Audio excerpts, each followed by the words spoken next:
George Washington Carver observed that 90% of the failures we see in life come from people who have a habit of making excuses.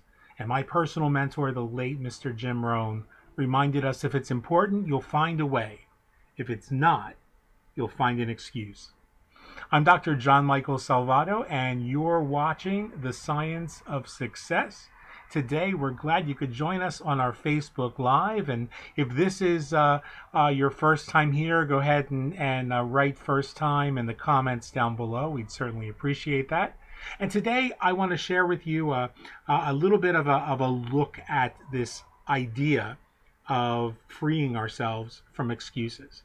You know, if I told you that there was a way, in fact, that there were 7 steps you could use right now to free yourself from excuses, would I be able to ask your full attention, ask you to set aside whatever distractions, whatever side tabs you have open, and just give this your attention for about 5 or 6 minutes.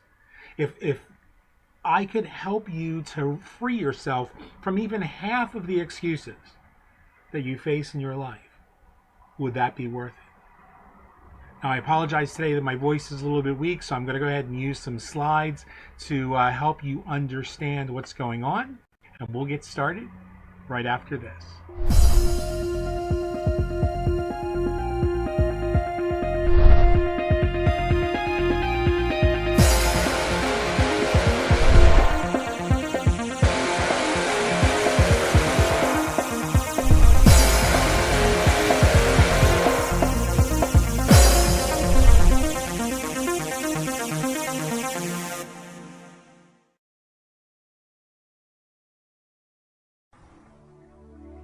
These are the 7 steps to free yourself from excuses.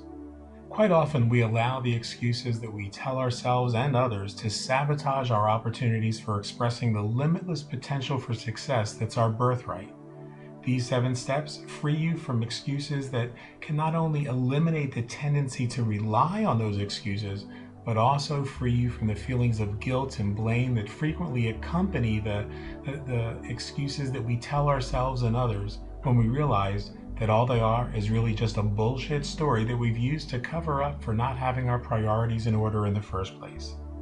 When my personal mentor, the late Mr. Jim Rohn, told me all excuses are equal, it was like a light bulb went off in my head. Suddenly, all of my dirty little secrets, my laziness, my motivation, or lack of motivation, my fear of rejection, and the crap that was really keeping me from getting off my ass and taking action were exposed for what they really were. And just like the cockroaches that scatter to the corners under the cupboards when you turn on the lights, my ego tried to scatter and hide those excuses anywhere it could find, but it was no use. A few weeks later, I came up with 7 steps that freed me from those excuses and from the pain and the guilt and the anxiety that accompanied those excuses forever. And I'd like to share those with you now. So step 1, forgive yourself. Forgive yourself for making excuses, and forgive yourself for allowing the fear of rejection, the other priorities, or whatever it was that you did instead of doing what you should have been doing to knock you off course. We all make mistakes. We all have the power to make new choices every day, so just forgive yourself. Step 2, let your body be at peace with taking 100% responsibility for all of your experiences. Let go of the need for blame that's creating tension in your body. No one or nothing else has ever been responsible for anything that's happened in your life. Realize that your experiences are always just a reflection of the chaotic data you're storing on the subconscious level. So when you clear that chaotic data, you get rid of the negative experiences, the fear of rejection, the disbelief in yourself, and anything else that might be holding you back from manifesting success. Step 3, own the excuses publicly. Nothing has the power to crush those cockroaches of excuses than flipping the lights on and smacking them with the back end of a broom, because that's what happens when you expose your cockroaches to the light of the public forum. Let folks know that you recognize that you've been making excuses and that you make a bold declaration that you're done with that way of life. Step 4, move on. Don't dwell on it. Once you've made your public declaration that you're moving on, just do it. No guilt, no further explanation, no dwelling on the past. Step 5, affirm that you are the creator of your experiences and rely on the one command to set into motion the creative process that'll bring you closer to your goal. For example, if your goal is to talk to 10 new people a day, say, I don't know how I always get to talk to 10 or more new people every day. All I know is I do so now and I'm fulfilled. You see, the one command unlocks the part of your higher consciousness that begins creating the how for you. And it'll eliminate any self-created obstacles that might have previously interfered with accomplishing what you set out to do. Step 6, delete all negative data, including the negative people, the negative circumstances and conditions that interfere with your accomplishing what you want to do.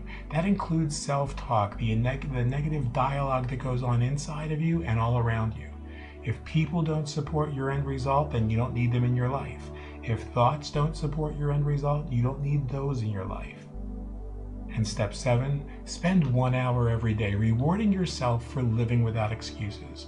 For me, at the end of the day, it may be an hour relaxing with some of my favorite old movies, relaxing with my partner and watching television or taking a walk, or maybe a soak in a mineral salts aromatherapy bath, or a combination of the three.